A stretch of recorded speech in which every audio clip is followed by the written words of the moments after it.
Good morning বন্ধুরা, কেমন আছো তোমরা সবাই? আশা করি ভালো আছো। তো নতুন একটা দিন, নতুন একটা সুন্দর মিষ্টি সকাল নিয়ে তোমাদের সামনে আমি আবারও হাজির হলাম। তো দেখো, সকালবেলায় ঘুম থেকে উঠে একটুখানি শিশিরের ওপর দিয়ে হাঁটছি। এমনিতেই তো ঠান্ডা, তার ওপরে আবার দুবলো ঘাসের ওপরে কুয়াশা পড়েছে, ওর ওপর দিয়ে হাঁটা চলা করছি। আর জানো তো, কুয়াশার ওপর দিয়ে হাঁটলে, দুবলো ঘাসের ওপর দিয়ে হাঁটা কত ভালো শরীরের পক্ষে। তো তার জন্য সকালবেলায় চলে এসেছি একটুখানি হাঁটাহাঁটি করতে।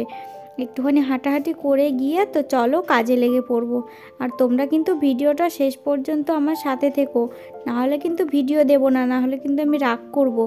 আর তোমরা প্লিজ যারা আমার ভিডিওটা দেখছো তারা প্লিজ একটা লাইক করো।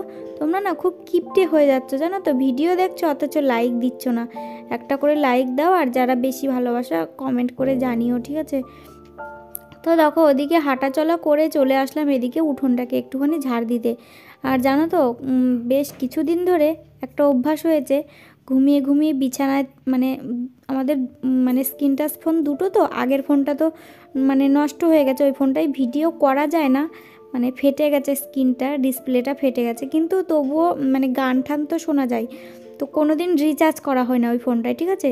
এইবার যখন বাপের বাড়িতে গেছিলাম আমি, সেই সময়টাই অরিত্রীর পাপা ওই ফোনটায় রিচার্জ করেছিল। মানে একা একা বাড়িতে থাকে তো, তখন ফোন টোন একটুখানি দেখতে লাগে, টিভি যেহেতু নেই আমাদের ঘরে, তো তার জন্য ফোনটা রিচার্জ করেছিল।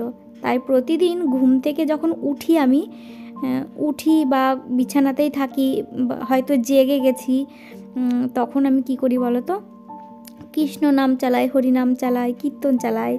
তো এইগুলো শুনি, আর এখনও আমি ঠিক তাই করছি। ঘুম থেকে উঠে উঠে যখন মানে যেই কীর্তনটা, যেই গানটা ভালো লেগে যায় আমার, তখন কাজ করতে করতেও কিন্তু আমি করি। এখন উঠোন ঝাড় দিচ্ছি, কিন্তু এক হাতে আমার ফোন আছে, ফোনে কৃষ্ণ নাম হচ্ছে, তো কৃষ্ণ নাম শুনছি আর হচ্ছে উঠোনটাকে ঝাড় দিয়ে নিলাম। আর কৃষ্ণ নাম কিন্তু সব জায়গায় করা যায়, তোমরা জানো তো?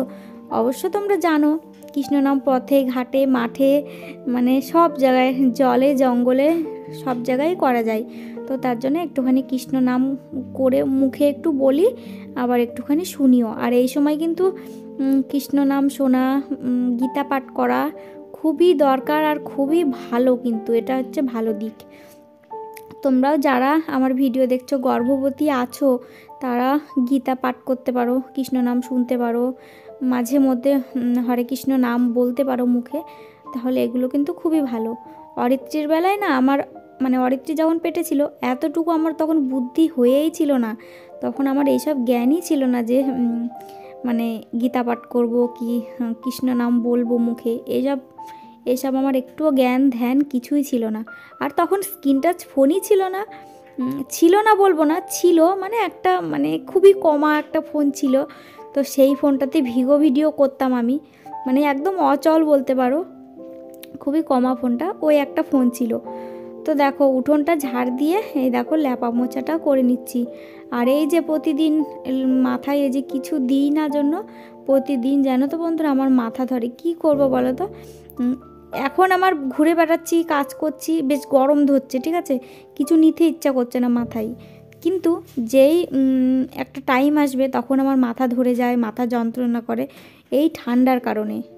আর কাজ করতে করতে দেখবে গরমই ধরে যায়, তখন মনেই হয় না যে চাদরটা গায়ে রাখি, এরকম লাগে, উঠোন ঝাড়তে দিতে গরম গরম ধরে যায়। আর এই সময় সবারই হাই প্রেশার থাকে।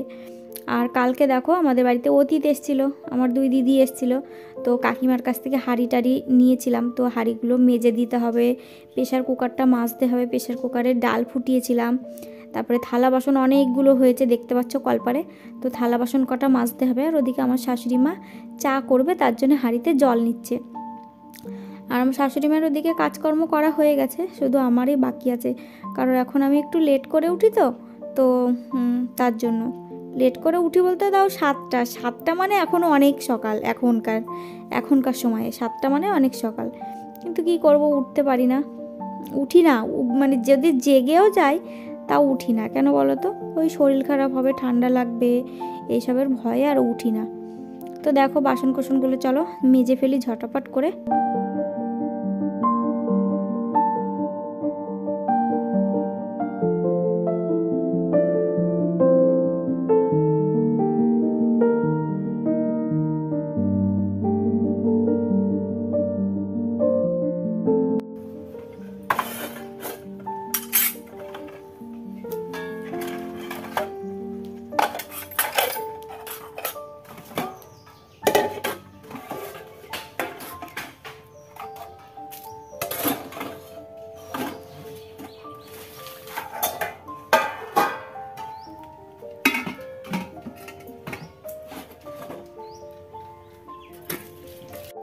এদিকে দেখো আমার থালা বাসন একদম মেজে ধুয়ে কমপ্লিট করে ফেলেছি, কাকিমার হাঁড়িটাও একদম চকচকে করে মেজে দিয়েছি।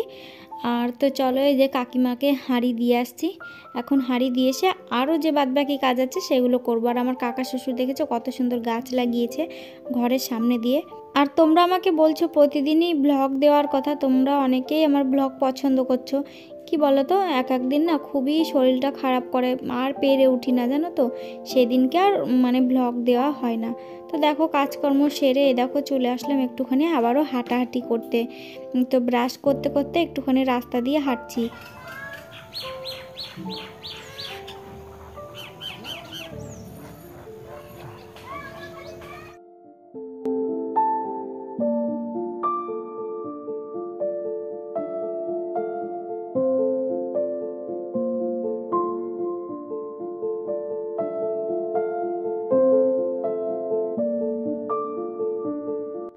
তো এদিকে দেখো অনেকটাই বেলা হতে গেল, কিন্তু এখনও সূর্যি মামার দেখা নেই। এই যে সবে সবে সূর্যি মামা উঠছে হালকা হালকা। তো সূর্যি মামা উঠলে একটু ভালোই হয় শীতকালটায়, বুঝতে পারলে কেন বলো তো? কারণ শীতকাল মানেই একদম কি বলবো, অনেকের ভালো লাগে না, আবার অনেকের ভালো লাগে। শীতকালে একদিকে খেয়ে শুয়ে শান্তি আছে, কিন্তু এই যে শীত ঠান্ডা মানুষের শরীর খারাপ হয়, এইগুলোর দিক থেকে খুবই খারাপ।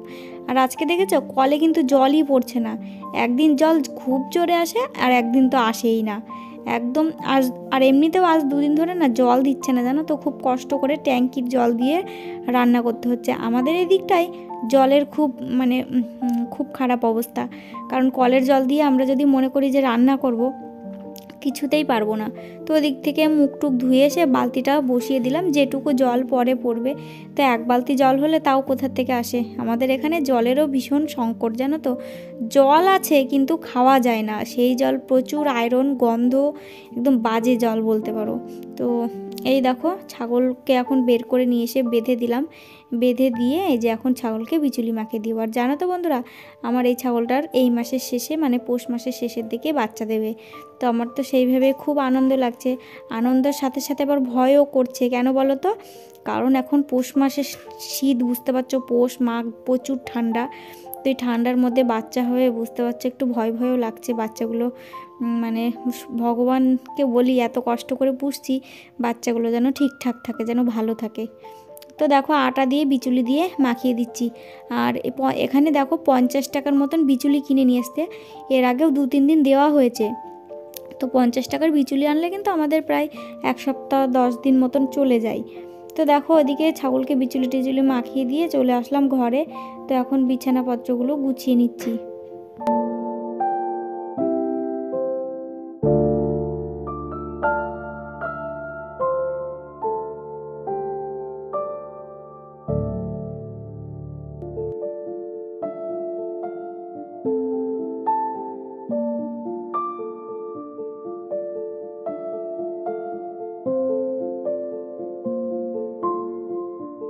তো ওদিকে বিছানাপত্র গুছিয়ে টুছিয়ে দেখো চলে এসেছি। এই যে ভিজা কয়েকটা জামা কাপড় আছে সেগুলো মেলে দিতে। এখনও কিন্তু বাসি নাইটিটা চেঞ্জ করা হয়নি, চেঞ্জ করবো একটু বেলা হোক, তারপরে চেঞ্জ করে ধুয়ে মেলে দেব। আর তোমরা আমার মানে গোপালকে দেখতে পাচ্ছ না, আমি ঠাকুরের কাছে যেতে পারছি না জানো তো। কেন যেতে পারছি না? 5 মাস হয়ে গেছে তো আমাদের মধ্যে ঠাকুরের কাছে পুজো দিতে হয় না। এদিকে দেখো আরিত্রির পাপাকে বললাম একটু কটা পুয়ের ফল পেড়ে দাও না কাকিমার ওখান থেকে। তো আরিত্রিকে কাঁধে করে তুলে অল্প কটা মতন ফল পেড়ে দিল। তো এদিকে দেখো বাসি নাইটিটা বলতে না বলতে আবার চেঞ্জও করে ফেললাম। কতক্ষণই বা থাকবো এরকমভাবে, তার জন্য চেঞ্জ করে ফেললাম। আবার তো রান্না করতে হবে তাই না, তো তার জন্য তাড়াতাড়ি করে চেঞ্জ করে ফেললাম। আর আমাদের মধ্যে মানে ঠাকুর সেবা দেওয়া যায় না, কিন্তু গোপালকে সেবা দেওয়া যায় জানো তো। কেন বলো তো? আর গোপালকে সেবা দিতে পারছি না, যেতে পারছি না গোপালের কাছে। আমার শাশুড়ি মা আর আমার বরই দিচ্ছে, কারণ গোপাল আর অন্যান্য ঠাকুর একই সিংহাসনে রয়েছে বুঝলে। তো গোপালের জন্য আরেকটির পাপা একটা ছোট্ট সুন্দর ঘর করেছে, তোমাদের পরের ভিডিওতে দেখাবো, ঠিক আছে? আর দেখো কালকে যে 2 কেজি মতন মিনিকেট চাল কিনে নিয়ে এসেছিলো, দিদিরা এসেছিলো তার জন্য। তো সেই চালটা এই যে কিছুটা বেঁচে গেছে, তো সেই চালটাই ভাবছি আজকেও রান্না করব। আর পুইয়ের ফলগুলো না মানে চচ্চড়ি খেতে বড়ি ভাঙা দিয়ে ভীষণ টেস্টি লাগে, আমার তো খুব ভালো লাগে। আমার মা আমার বাপের বাড়ির ওদিকে না খুব পুঁই মুচুরির ফলগুলো হতো। পাকা ফলগুলো তো ভাজা খেতে ভালো লাগে, আর কাঁচা ফলগুলো মানে চচ্চড়ি একটু বড়ি ভাঙা টাঙা দিয়ে একটু চচ্চড়ি করলে পরে বেশ দারুণ লাগে। আমি তো এই সব খাবারগুলো না খুব মিস করি জানো তো বন্ধুরা। কারণ এই দেখো আর বছরকার কয়েকটা বড়ি ছিল, বড়িগুলো না ভেতরে দেখছি না দু একটা পোকা হয়ে গেছে। যে কি পোকা বলো তো, সেই গমে টমের ভেতরে হয় না দেখো, তো সেই পোকাগুলো হয়ে গেছে। বড়িগুলো ভেঙে ভালো করে ধুয়ে তারপরে আমি ভেজে রান্না করব। আর পালং শাকের ভেতরেই না পুঁই মুচুরির ফলগুলো দিয়ে দিলাম জানো তো, একসাথে করে ঘ্যাট মতন একটা তরকারি করব। আর এখন মানে বেগুনের যা দাম কি বলবো, বেগুনের 50-60 এরকম কেজি, 60-70 টাকা কেজি। তো তার জন্য বেগুন আর আনা হয়নি, শুধু পালং শাক আর আমাদের কাঁচা কলা, আলু, বড়ি ভাঙা দিয়ে এগুলো দিয়ে একটা নিরামিষ মতন তরকারি করব। আর করব তোমার ডাল।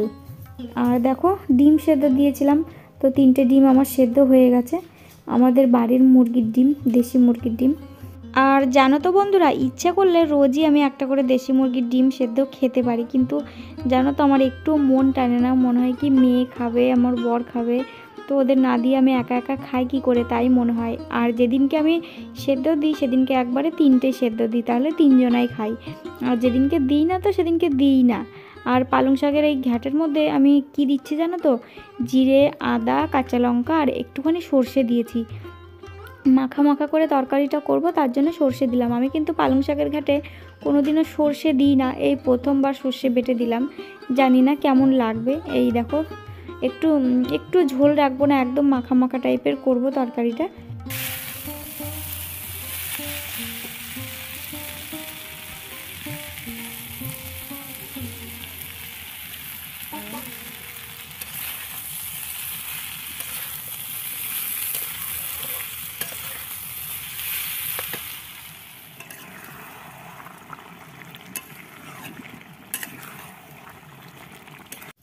তো এদিকে ভাতে আমি একটা আলুও সেদ্ধ দিয়ে দিয়েছিলাম। অরিত্রীর পাপার কাজের টাইম হয়ে যাচ্ছে আর ওর খিদেও লেগে গেছে। আমি বললাম কি ও এখানেই ব্যাগ পেতে বসে পড়লো।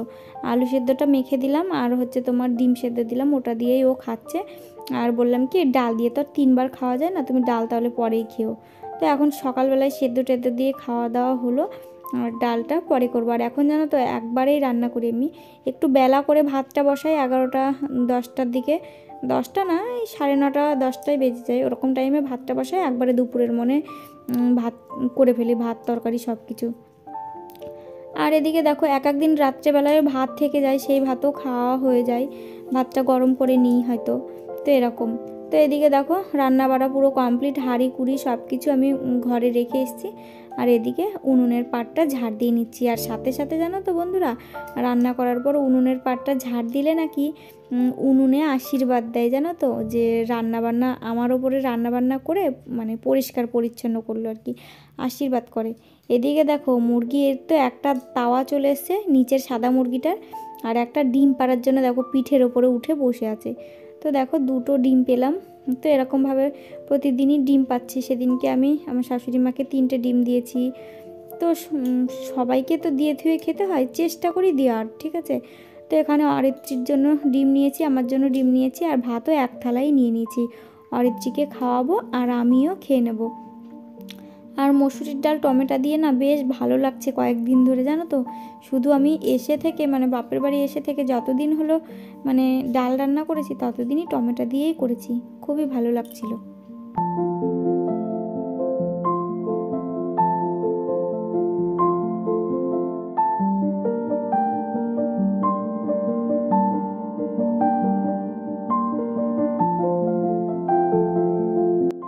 তো বন্ধুরা দেখো খাওয়া দাওয়া কমপ্লিট করে একটুখানি বাগানের দিকটাতে এসছি। আর দেখো বাগানের দিকটাতে এসছি আর কত সর্ষে ফুল, সর্ষে ফুলে ভরভরাট এখনকার মাঠগুলো। তো পায়েল দাস বলে একটা দিদি ভাই কমেন্ট করেছে আমাকে, দিদি হবে না বোন হবে ঠিক জানি না, কমেন্ট করেছে যে বলেছে যে দিদিভাই গীতা কিভাবে পড়ে এবং কখন পড়ে। তো তোমরা তো তোমাকে বলছি বোন, তো স্নান করো, স্নান করার সময় যখন পুজো দিতে যাও, তো পুজো টুজো দেওয়া কমপ্লিট হলে তখন তুমি ওখানে বসে বসে গীতা পাঠ করতে পারো। গীতা পড়ার আগে পরে কোনো মন্ত্র পড়তে হয় না, আমি যতটুকু জানি। তো তো এরকম গীতা পাঠের যে বইটা আছে সেই বইটা দেখে তুমি পড়বে, তাহলেই তোমার গীতা পাঠ করা হয়ে যাবে। তো আমি এরকমভাবেই পড়ি, তাই আমি তোমাদের এরকমভাবেই মানে বললাম আর কি, শেয়ার করলাম। তো আমি ওরকমভাবে মানে যখনই ঠাকুরের কাছে যাই, পুজো দিতে যাই, যখন সময় পাই, স্নান করেই কিন্তু ধরবে, ঠিক আছে? স্নান করার আর যদি মনে করো সন্ধ্যাবেলায় পরবো, তাহলে সন্ধ্যাবেলায় জামাটা মানে কাপড়টা চেঞ্জ করে নেবে, দিয়ে সন্ধ্যা দেওয়ার সময় তখন ওরকমভাবে পড়তে পারো। তো আমি এইভাবেই পড়ি, আগে পরে কোনো মন্ত্র আমি জপ করি না। তো দেখো ওদিক থেকে ঘুরে এসে এখন মেয়েকে স্নান করিয়ে দিলাম। তো স্নান করিয়ে তেল সাবান মাখিয়ে দিলাম। মেয়ের 12টার সময় আজকে পড়া আছে, তো মেয়ে চলে যাচ্ছে পড়তে। কারণ এটা হচ্ছে 25শে ডিসেম্বরের ভিডিও, তো ওর দিদি নাকি কোথায় যেন যাবে, তো তার জন্য অরিত্রী হচ্ছে এখনই চলে গেল পড়তে 12টার সময় দুপুর। তো ওকে স্নান করিয়ে দিয়ে তারপরে আমি নিজে স্নান করে নিলাম। তো স্নান করে চলো এখন জামা কাপড়গুলো মেলে দিই।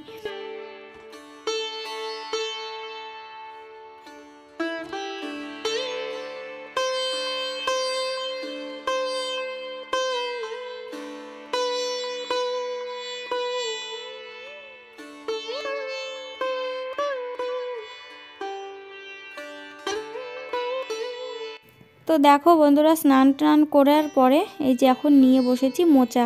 আর এটা কিন্তু বড় মা দিয়েছে এই মোচাটা, ঠিক আছে? বড় মা বললো যে বড় মা তুমি আমাকেও বড় মা বলেই ডাকে, আমিও বড় মা বলেই ডাকি, ঠিক আছে? মানে আমার জেঠি শাশুড়ি মা বললো যখন তুমি সময় পাও তখন আমার একটা মোচা আছে, একটু কেটে দিও তো। তো জানো তো মোচায় যে কাটতে বসেছি, আর কাকিমাদের বটিতে কাটতে বসেছি। কাকিমাদের বটিটায় না হেভি ধার, জানো তো? আর কাকিমা বললো ধার চলে গেছে, কিন্তু বটিটাতে না একটু হাত ঠেকতে না ঠেকতেই কুচুত করে হাতটা কেটে রক্ত বেরিয়ে গেল। তো দেখো চলো, আমি খুব ভালো কুচি কুচি করতে পারি জন্য আমাকে শাক কাটতে, মোচা কাটতে, এগুলো কাটতে বলে। তো দেখো বড়মার মোচাটা কেটে দিয়ে ভাবছি কি অরিত্রী পড়তে গেছে, এই ফাঁকে একটু ঘুমিয়ে রেস্ট নিয়ে নেব, শরীরটা খুব খারাপ করছে। মোচা কেটে আমি দেখো জলে দিয়ে দিয়েছি। তো এখন চলো বড়মাকে মোচাটা দিয়ে আসি।